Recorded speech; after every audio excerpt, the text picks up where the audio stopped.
Welcome to Sam institute daily current affairs 2024 September 12. Okay, today current affairs మనం గమనిస్తే first headlines. Asia Pacific సభ్య దేశాల చైర్మన్గా రామ్మోహన్ నాయుడు అంటే ఆంధ్రప్రదేశ్కి చెందిన వ్యక్తి. Next machine మౌసం.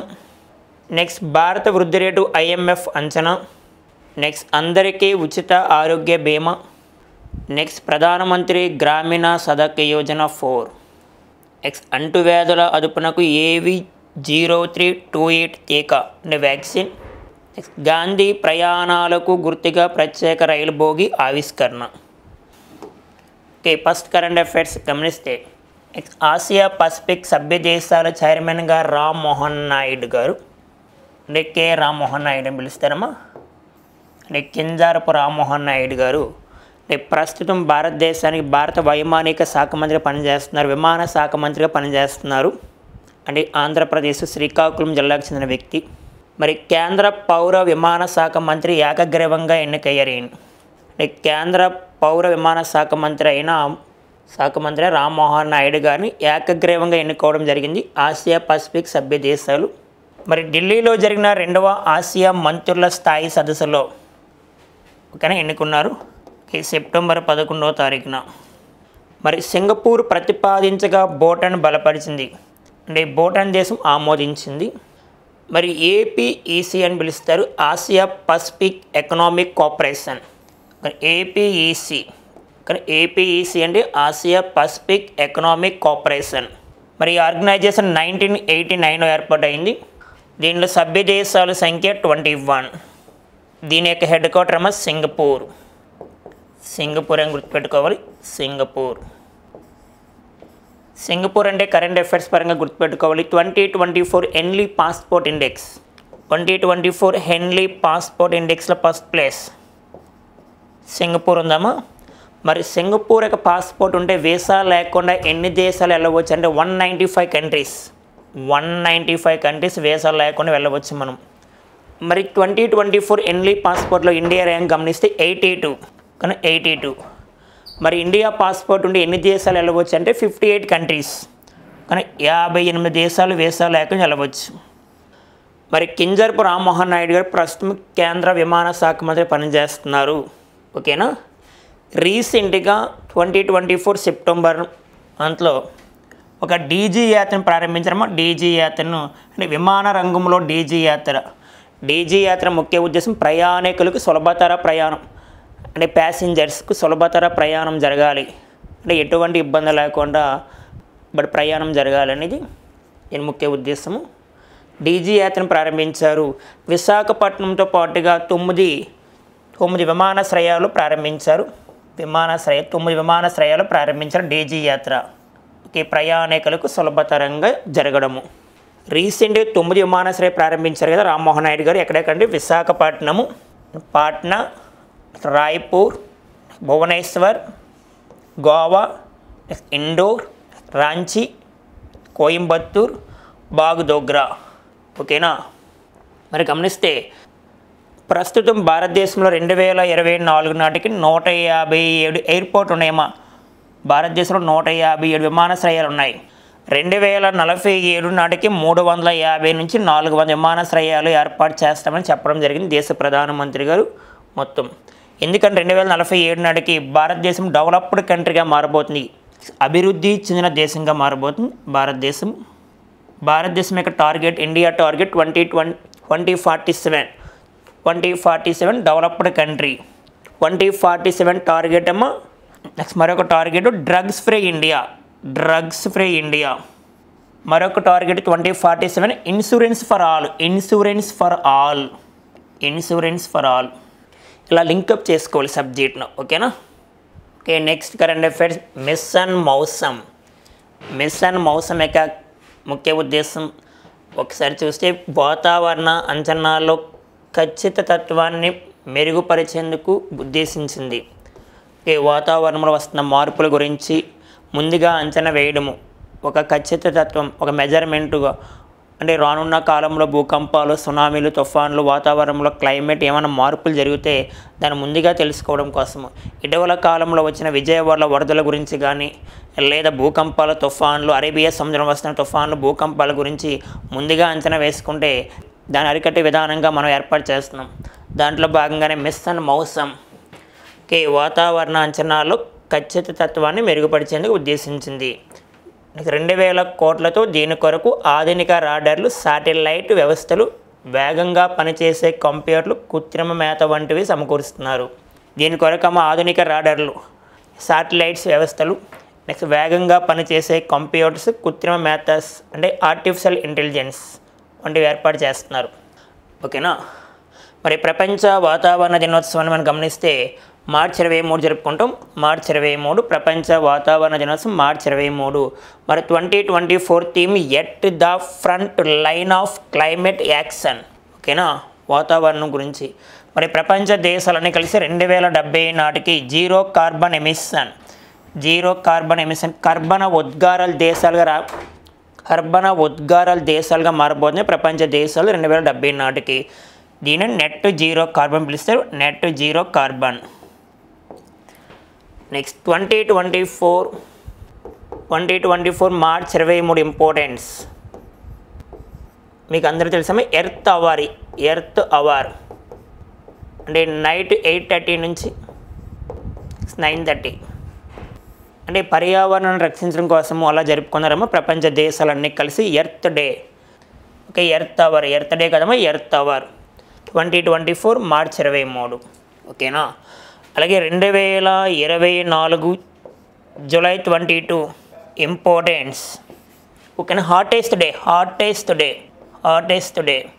అంటే 2024 అత్యంత వేడి దినోత్సవంగా ఏ రోజు జరుపుకుంటూ ఉంటే 2024 జూలై 22. మరి ప్రపంచంలో అత్యధిక ఉష్ణోగ్రత నమోదైంది ఏ ఇయరు అంటే highest temperature in world 1913 June మంత్లో. ఓకే, 1913లో ఎంత అంటే 56.7 డిగ్రీ సెల్సియస్. ఉష్ణోగ్రతను ఎప్పుడు కూడా సెల్సియస్తో కొలుస్తారు. 56.7 డిగ్రీ సెల్సియస్. ఎక్కడంటే యూఎస్ఏలో కాలిఫోర్నియా దగ్గర డెత్ వ్యాలీ అనే ప్రాంతంలో. ఇంత ఉష్ణోగ్రత ఎప్పుడు నమోదు అవ్వలేదు, హైయెస్ట్ టెంపరేచర్. మరి ఇండియాలో ఎప్పుడు నమోదైంది? భారతదేశంలో అత్యధిక ఉష్ణోగ్రత నమోదైంది 2024 మే మంత్లో 52.3 degree Celsius. Okay, highest temperature in India. ఇలా లింకప్ చేస్తూ ఉండాలి. ఓకేనా. రీసెంట్గా మనం చూసాం 2024లో అత్యంత వేడి సంవత్సరంగా మనకి కోపర్నికస్ నివేదిక ప్రకటించింది. అత్యంత వేడి సంవత్సరంగా. నెక్స్ట్ కరెంట్ అఫైర్స్ గమనిస్తే భారతదేశం యొక్క వృద్ధి రేటుని జీడిపి గ్రాస్ డొమెస్టిక్ ప్రొడక్ట్ ఒక ఆర్థిక సంవత్సరానికి ఒక ఎస్టిమేషన్, ఒక అంచనా వేయడము. మన ఇండియా యొక్క ఆర్థిక వ్యవస్థని కొన్ని ఆర్గనైజేషన్స్ లేదా కొన్ని సంస్థలు లేదా కొన్ని బ్యాంకులు అంచనా వేస్తాయి. అంటే ఒక ఫైనాన్స్ ఇయర్ని తీసుకొని అంటే ముందుగా అంచనా వేస్తూ ఉంటాయి. భారతదేశం ఈ ఫైనాన్స్ ఇయర్లో ఎంత సాధించబోతుంది వృద్ధి రేటు అని ఒక అంచనా వేస్తుంది. రీసెంట్గా భారత వృద్ధి రేటుని IMF అంచనా వేసింది. ఎంత అంటే 2024-2025 ఇయర్కి ఎంత శాతం అంచనా వేసిందంటే గమనించాలి 7%, 7% అంచనా వేసింది IMF అంటే ఇంటర్నేషనల్ మానిటరీ ఫండ్. దీన్ని ప్రపంచ ద్రవ్యనిధి పిలుస్తారు, ప్రపంచ ద్రవ్యనిధి.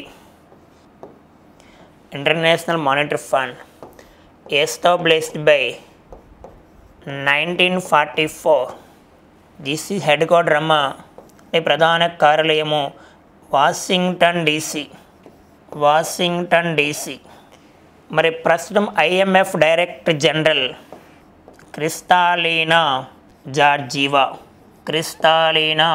జార్జీవా. రీసెంట్గా గత వీడియోలో మనము వరల్డ్ బ్యాంక్ గురించి మాట్లాడుకున్నాం. వరల్డ్ బ్యాంక్ భారతదేశం యొక్క ఆర్థిక వృద్ధిని ఎంతగా అంచనా వేస్తుంది? 7%గా అంచనా వేసిందని మనం లాస్ట్ వీడియో మాట్లాడుకున్నాం. ఇంకా కొన్ని మాట్లాడుకుంటే కొంచెం చెప్తకెళ్తే ఆర్థిక సర్వే భారతదేశం యొక్క వృద్ధి రేటుని 2024-2025 ఇయర్కి ఎంతగా అంచనా వేసినామో 6.5 నుంచి 7%. ఓకేనా. ఆర్బీఐ అంటే రిజర్వ్ బ్యాంక్ ఆఫ్ ఇండియా భారతదేశం యొక్క వృద్ధి రేటుని ఎంతగా అంచనా వేసింది 7.2%. ఓకేనా. Next world bank 7%. ADB okay Asian development bank కూడా 7%గా అంచనా వేసిందనేది మనం గుర్తుపెట్టుకోవాలి. ఇలా ఇటీవల కాలంలో వస్తున్న భారతదేశం యొక్క వృద్ధి రేటుని ఏ సంస్థలు అంచనా వేస్తున్నాయి అనేది మనం గుర్తుపెట్టుకోవాలి. చాలా చాలా ఇంపార్టెంట్. ఓకేనా. వరల్డ్ బ్యాంక్ ఎంత చేసిందేమో 7%. మరి ఏడిబి 7%.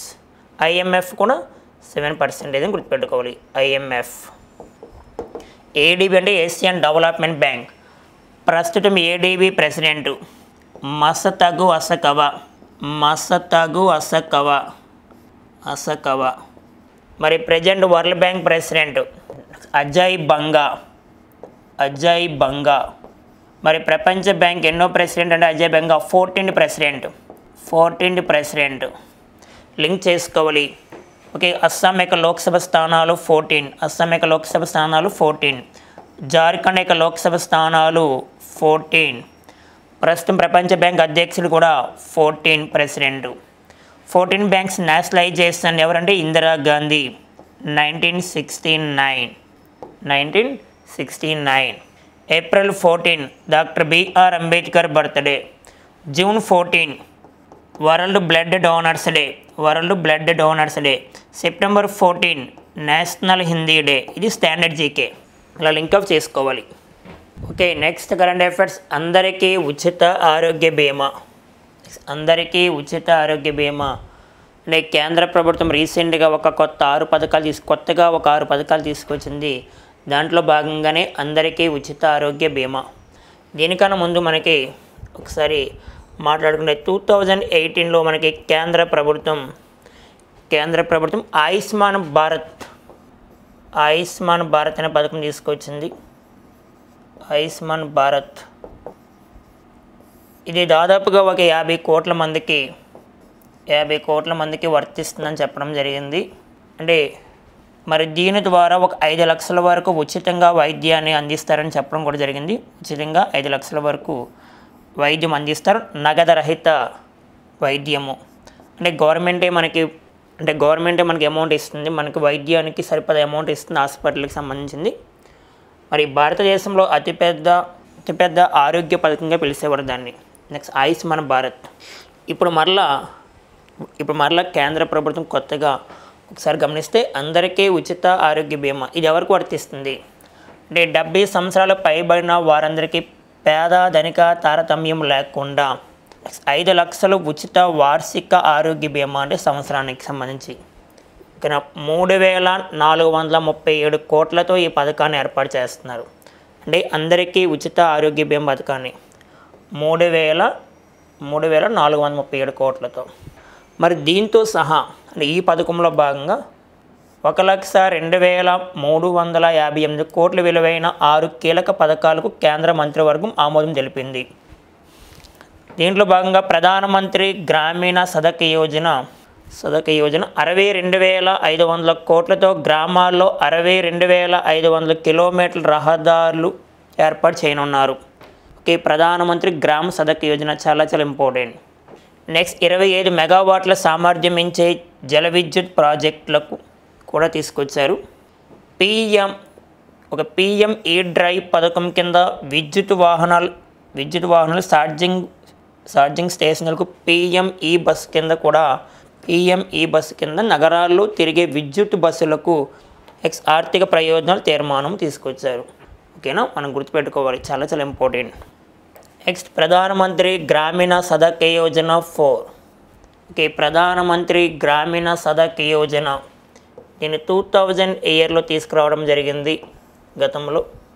దీని ముఖ్య ఉద్దేశం రోడ్లు వేయడము అంటే రహదారులు నియమించడము. రహదారులు లేని ప్రదేశాల్లో నియమిస్తూ ఉంటారు కేంద్ర ప్రభుత్వం.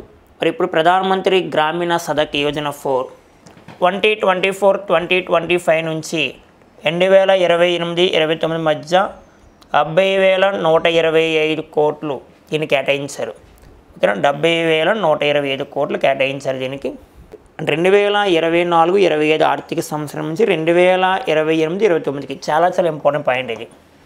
ఓకే, రహదారులు లేని 25,000 ఆవాస ప్రాంతాలకు 62,500 కిలోమీటర్ రహదారులు నిర్మిస్తారు. మరి దీంట్లో కేంద్రం వాటా 49,087 కోట్లు, రాష్ట్రాల వాటా 21,037 కోట్లు.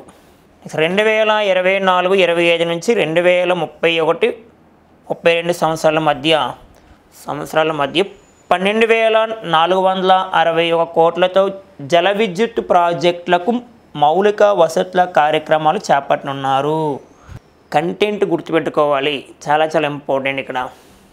Okay, next current affairs. అంటువ్యాధుల అదుపునకు AV0328 టీకా వ్యాక్సిన్. ఓకేనా, AV0328 ఒక వ్యాక్సిన్ వార్తలోకి వచ్చింది. మరి ఏ సంస్థ వారు దీన్ని తీసుకొచ్చారు చూద్దామా.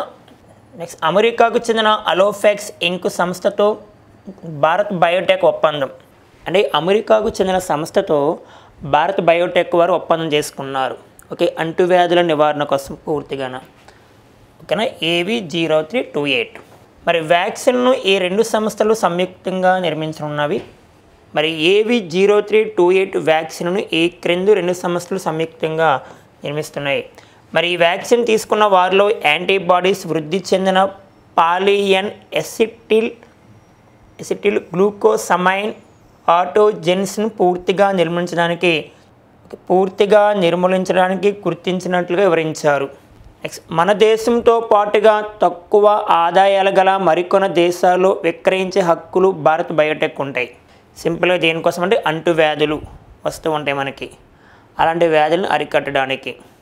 ఓకేనా, భారత్ బయోటెక్ వారు. భారత్ బయోటెక్ ఎక్కడంటే హైదరాబాద్లో ఉందమ్మా.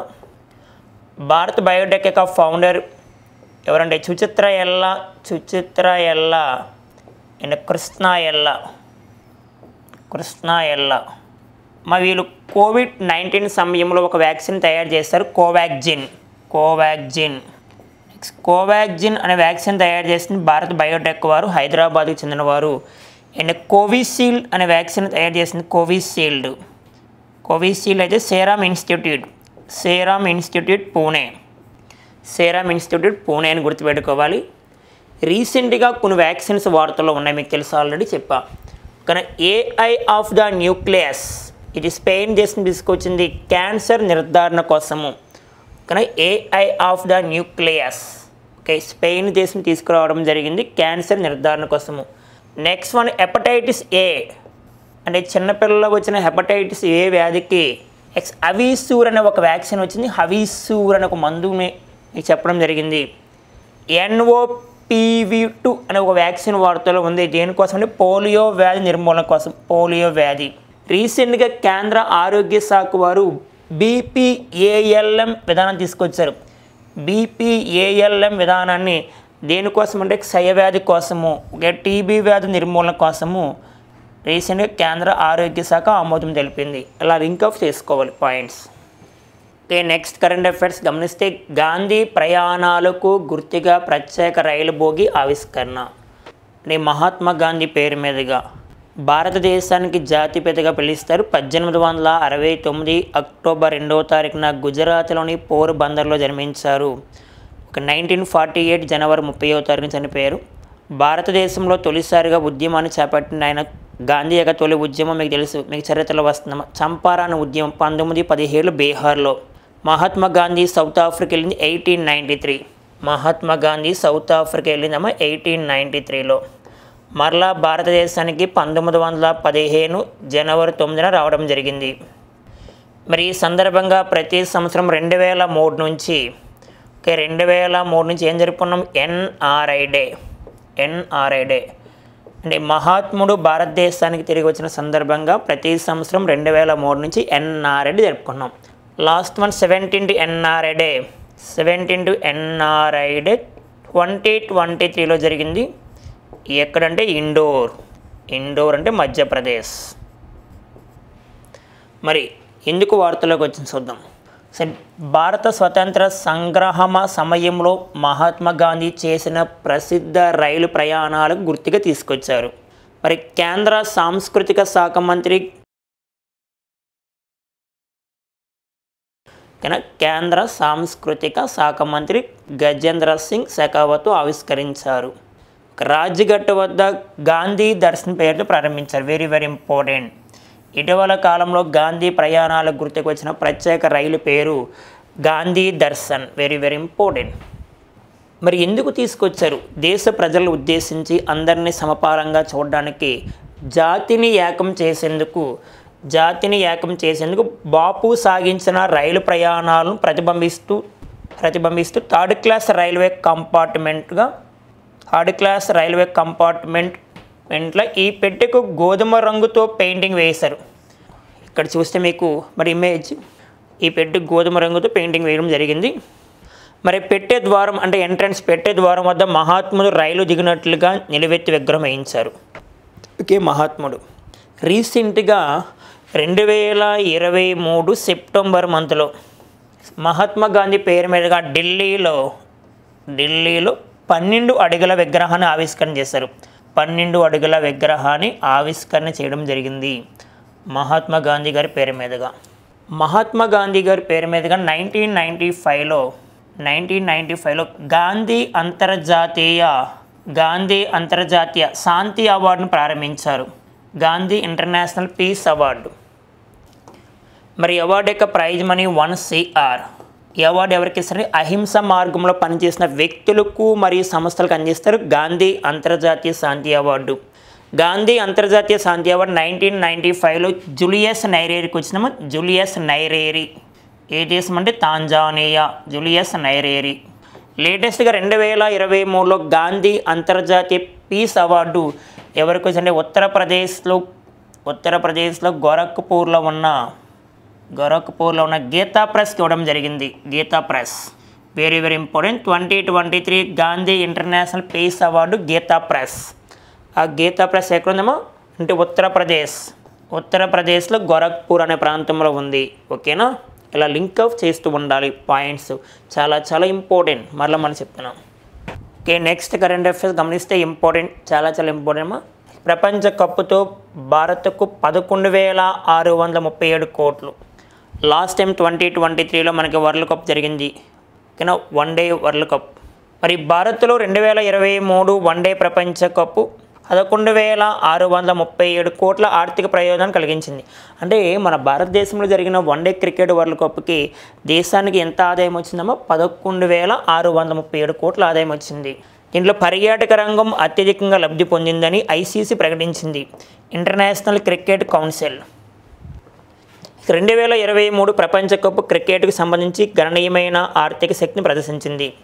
భారత్కు 11,637 కోట్లు ఆర్థిక సాయం లేదా ఆర్థిక ప్రయోజనం చేకూరింది.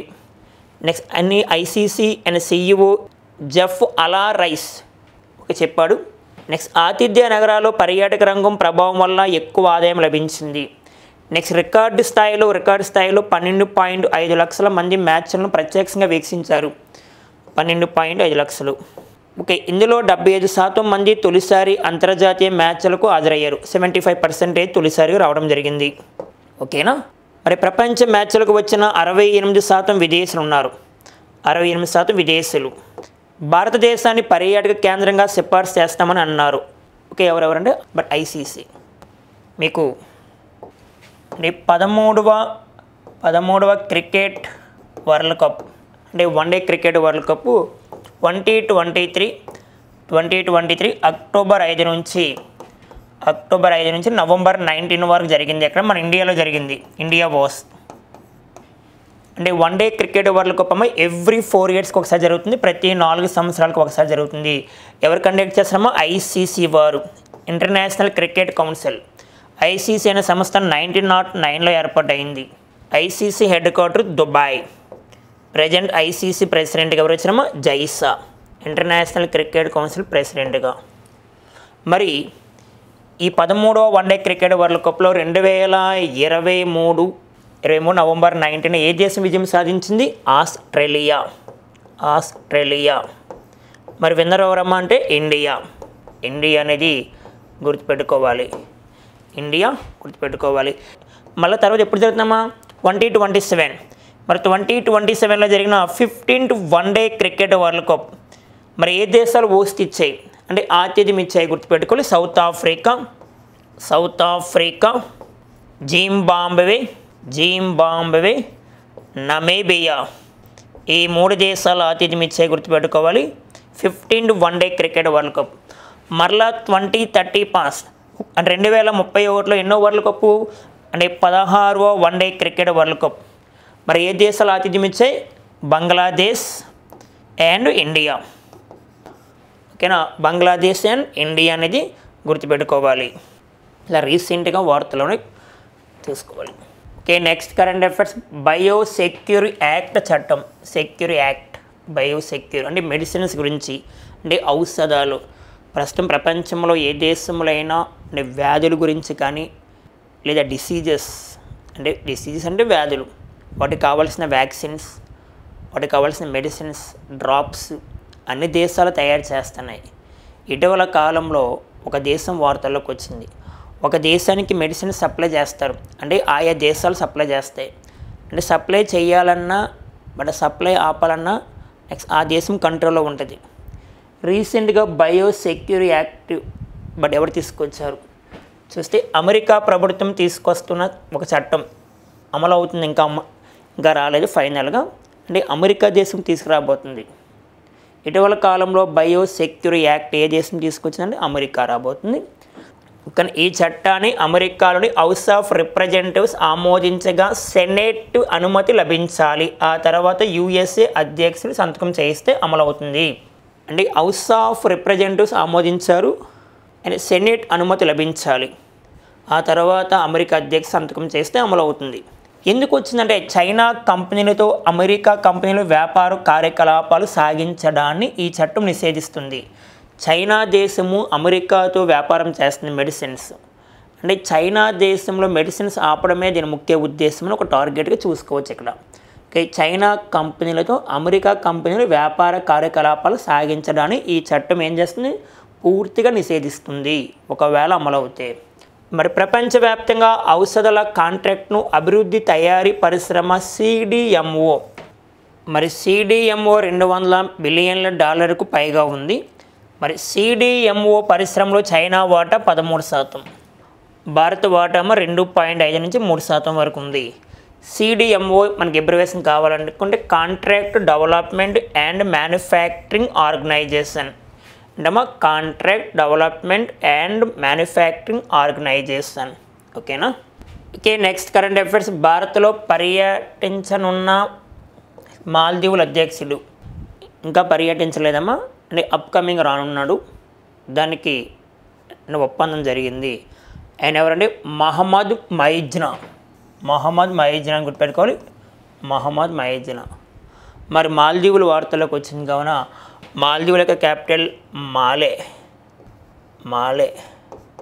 మాల్దీవుల కరెన్సీ కూడా ఒక రూపీ అని పిలుస్తారు. కరెన్సీ రూపీ మన ఇండియన్ కరెన్సీ లాంటిదే. మరి ఇటీవల కాలంలో వార్తల్లో ఉన్న వ్యక్తులు విదేశీ పర్యటన గురించి చాలా ఇంపార్టెంట్. మనకి సెప్టెంబర్ 9-10 తేదీలో UAE అధ్యక్షుడు అంటే యునైటెడ్ అరబ్ ఎమిరేట్స్ అధ్యక్షుడు మనకి రావడం జరిగింది భారతదేశానికి. ఆయన Mohammed bin Zayed UAE president. Bharat మరియు UAE మధ్య ఒక 4 ఒప్పందాలు జరిగాయి, 4 అగ్రిమెంట్స్ జరిగాయని మాట్లాడుకున్నాం. మన దేశానికి ఎవరు వస్తున్నారు? విదేశీ వ్యక్తులు గుర్తుపెట్టుకోవాలి. రీసెంట్గా మనకి 75th రిపబ్లిక్ డే 75వ రిపబ్లిక్ డే 2024 జనవరి 26వ తారీఖున ఫ్రాన్స్ అధ్యక్షుడు ఎమాన్యుయల్ మాక్రాన్ రావడం జరిగింది. 75th republic day 2024. దీని యొక్క theme 75th republic day theme Viksit Bharat. ఓకేనా? మరి ఎక్కడ జరిగింది 75th రిపబ్లిక్ డే అంటే కర్తవ్యపత్ పాత పేరు రాజ్పథ్. ఎక్కడుందమ్మా న్యూఢిల్లీ అని మనం గుర్తుపెట్టుకోవాలి. నెక్స్ట్ కరెంట్ అఫైర్స్ అమ్మా టైం బ్యాంక్ ఎందుకు వార్తల్లోకి వచ్చింది? ప్రస్తుతం ప్రపంచంలో అంటే మన విదేశాల్లో జీవిస్తూ ఉంటారు, విదేశాల్లో నివసిస్తూ ఉంటారు చాలామంది. అంటే పేరెంట్స్ ఒక దగ్గర, పిల్లలు ఒక దగ్గర. పిల్లలేమో విదేశాల్లో జాబ్ చేస్తూ ఉంటారు, పేరెంట్స్ ఏమో వాళ్ళ ప్రాంతంలో ఉంటారు. ఈ పేరెంట్స్ ఒక వయసు వచ్చిన తర్వాత వారిని చూసుకోవడానికి అంటే అనారోగ్య సమయంలో కానీ నెక్స్ట్ ఏదైనా ప్రమాదం జరిగినప్పుడు పిల్లల దగ్గర ఉండాలని కోరుకుంటారు. ఈ పిల్లలు ఏం చేస్తారంటే బట్ ఆ ప్రాంతానికి వచ్చామని చెప్తారు, అంటే విదేశాలకు వచ్చేయండి మీరు అంటారు. ఈ పేరెంట్స్ ఏం చేస్తారు, వాళ్ళు రాకుండా అక్కడే ఉంటారు. ఇప్పుడు వారిని చూసుకోవడానికి వాళ్ళు రాలేరు, వీళ్ళు వెళ్ళలేరు. ఇప్పుడు రీసెంట్గా మనకు టైం బ్యాంక్ అనేది వార్తలో రావడం జరిగింది. ఈ టైం బ్యాంక్ వల్ల మనం బట్ ఆ అకౌంట్లో జాయిన్ అవుతే మనం ఎవరికైనా ఆపద వచ్చినప్పుడు మనం సహాయం చేస్తే ఎన్ని గంటలు అయితే సహాయం చేస్తున్నావో మరలా మనకు ఆపద వచ్చినప్పుడు అన్ని గంటలు సహాయం చేస్తారు వాళ్ళు. అంటే వాళ్ళు వచ్చి మనం చూస్తారు. ఉదాహరణకి మనం ఒక నెలలో 10 గంటలు ఎవరికైనా కేటాయించాం అంటే ఎవరికైనా హెల్త్ బాగులేని సమయంలో మనం వెళ్ళి వాళ్ళు కాపాడితే మన టైం అనేది బ్యాంకులో జమ అవుతుంది. మనకి ఏదైనా ప్రమాదం జరిగినప్పుడు దాంట్లో యాడ్ అయిన వ్యక్తులు అంటే బట్ ఆ బ్యాంకులో యాడ్ అయిన వ్యక్తులు లేదా ఆ బ్యాంకులో అకౌంట్ తీసుకున్న వ్యక్తులు మనకు వచ్చి సహాయం చేస్తారు. ఇలా ప్రపంచంలో చాలా దేశాలు అమలు చేస్తున్నాయి. ఫస్ట్ ఏ దేశం అమలు చేస్తుంది ఒకసారి మాట్లాడదాం. గమనిస్తే ఒంటరి వృద్ధులతో ఎంతో ఉపయుక్తంగా ఉండే సర్వీస్, వృద్ధాప్యంలో ఉంటారు కదా వాళ్ళ కోసం. తొలిసారిగా స్విట్జర్లాండ్లో ప్రారంభించారు 2012లో. ప్రపంచంలో తొలిసారిగా టైం బ్యాంక్ అని ఏ దేశం తీసుకొచ్చినామో స్విట్జర్లాండ్ అని గుర్తుపెట్టుకోవాలి. ప్రపంచవ్యాప్తంగా 34 దేశాల్లో ఏర్పాటు చేశారు ప్రస్తుతం. మరి యూకే, యుఎస్ఏ, జపాన్, దక్షిణ Korea, New Zealand, Spain, Greece, Singapore, Taiwan, Senegal, Argentina, Israel దేశాలు 300 పైగా బ్యాంకులు ఉన్నాయి. ఒక అమెరికాలోనే దాదాపు 40 రాష్ట్రాలు అమలవుతుందమ్మా. ఒక అమెరికాలోనే టైం బ్యాంక్ అనేది ఒక 40 రాష్ట్రాలు అమలవుతుంది. అమెరికాలో ఉన్న రాష్ట్రాల సంఖ్య మొత్తం 50లో 40 రాష్ట్రాలు అమలవుతుంది. అయితే మన ఇండియాలో కూడా తీసుకొచ్చారు 2018లో మానవ హక్కుల సంఘం దాన్ని ఏర్పాటు చేసింది. ఒకసారి దాని గురించి మాట్లాడదాం. 2018 మన దేశంలో జాతీయ మానవ హక్కుల సంఘం సూచించింది. మధ్యప్రదేశ్ 2019లో ఏర్పాటు చేసింది. ఇంకా కంప్లీట్గా ఇండియా మొత్తం కాదమ్మా. అండ్ 2019లో మధ్యప్రదేశ్ ఏర్పాటు చేసింది టైం బ్యాంక్. ఇటీవల కాలంలో ప్రపంచంలో తొలిసారిగా టైం బ్యాంక్ని ఏ దేశం తీసుకొచ్చిందంటే స్విట్జర్లాండ్. ఓకేనా. Next current affairs. జపాన్ దేశంలో చాలకుడు లేని బుల్లెట్ రైలు అంటే డ్రైవర్ లేకుండా తీసుకొస్తున్నారు. అయితే 2030 నాటికి డ్రైవర్ లేకుండా ఇది అమలవుతుంది. అంటే డ్రైవర్స్ అనేది ఉండరు, డ్రైవర్స్ లేకుండా ప్రయాణం చేస్తారు. అది ఎలా సార్ అంటే అదే టెక్నాలజీ. అయితే ప్రస్తుతం మనం గమనిస్తే తూర్పు జపాన్ రైల్వేలో తొలిసారిగా ప్రవేశపెట్టనున్నారు దీన్ని. అయితే 2028 నాటికి ఒక మార్గంలో డ్రైవర్ సేవలు పూర్తిగా ఆటోమేటెడ్ కానున్నాయి. డ్రైవర్లు క్యాబినెట్లోనే ఉంటారు. అయితే 2028లో అంటే దీని ఆవిష్కరణ భాగంగా 2028లో అంటే ట్రైన్లో అక్కడ డ్రైవర్లు ఉంటారు కానీ పూర్తిగా దాని మీద డిపెండ్ అవ్వరు. సింపుల్గా చెప్పాలంటే ఒక ట్రైనింగ్ రూపంలో, ఒక ప్రణాళిక రూపంలో స్టార్ట్ చేస్తున్నారు. అయితే కంప్లీట్గా ఇంకా డ్రైవర్ లేకుండా ఎప్పటి నుంచి అమలు అవుతుందంటే 2030 నాటికి టోక్యో నిగాటా జోట్ము మార్గంలో పూర్తిగా ఇంప్లిమెంట్ అవుతుంది. మరి ప్రపంచంలో తొలిసారిగా బుల్లెట్ ట్రైన్ ఏ దేశం తీసుకొచ్చిందంటే 1964లో ఏ దేశం అంటే జపాన్ తీసుకొచ్చింది. మన ఇండియాలో జపాన్ సహకారంతో 2026 నాటికి బుల్లెట్ ట్రైన్ ఏర్పాటు చేస్తాం. 2026 నాటికి జపాన్ సహకారంతో. భారతదేశంలో ప్రస్తుతం రైల్వే జోన్ సంఖ్య 18. ప్రస్తుతం రైల్వే శాఖ మంత్రి అశ్విని వైష్ణవ్ గారు పనిచేస్తున్నారు. మరి railway board chairperson Satish Kumar. 2024 September 15వ తారీఖున ఈ మంత్ 15వ తారీఖున నరేంద్ర మోడీ గారు ఒక 15 వందే భారత్ ట్రైన్లు ప్రారంభించారు. 15 వందే భారత్ ట్రైన్లను ప్రారంభించున్నారు అని మాట్లాడుకున్నాం. 15 వందే భారత్ ట్రైన్లను ఫస్ట్ వందే భారత్ 2019 ఢిల్లీ టు వారణాసి వరకు ప్రారంభించారు. ఢిల్లీ టు వారణాసి అనేది గుర్తుపెట్టుకోవాలి. ఓకే, ప్రపంచంలో తొలిసారిగా బుల్లెట్ ట్రైన్ అయితే జపాన్ దేశం 1964.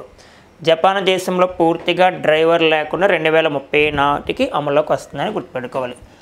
2030 యొక్క భారతదేశం యొక్క టార్గెట్ గమనిస్తే 2030 నాటికి మలేరియా ఫ్రీ ఇండియా భారతదేశంలో మలేరియా రహిత దేశంగా మారబోతుంది 2030.